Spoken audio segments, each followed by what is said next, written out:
I think there's definitely a red mail armor in this dungeon, but I didn't find it because it's hidden way too well.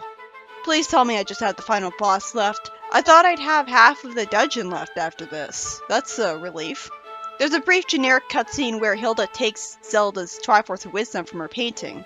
She tells Sonic about how Lorule destroyed its Triforce, and that for some reason caused ruin to the world for them making that pragmatic decision. I still hate that.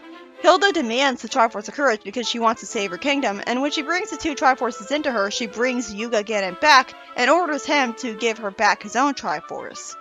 Wow, this boss was a mess. It's completely impossible for me to dodge most of his trident attacks. I mean, apparently there is a video where all of the bosses in this game were beaten without taking any damage, but I'd sure like to know how.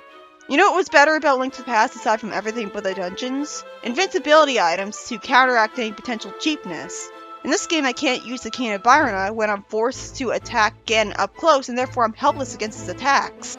I see them coming, but Link walks like molasses and charges up his dash way too long.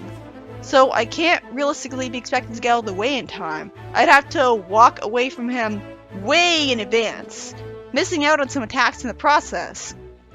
What's worse is that attacking his trident itself actually doesn't do any damage. He blocks it like the stupid soldiers do. That never happened to Link to the Past. It just makes his trident feel really annoying. Plus it's way more bland because he doesn't have a set piece moment where he makes things dark and you light the torches to hit him with the arrows. But I guess a memorable set piece is gonna show up after Hilda's force to fuse with Yuga Ganon. It's an interesting twist that it's Yuga in control in the end and never Ganon. So how will this mess be? I almost had to look up a fucking guide just to figure out what I was doing wrong. He plays tennis with you with energy balls, but for some arbitrary fucking reason, you have to be moving to reflect them back at him, starting from the first time you hit them. Well, I'm so glad they made that obvious.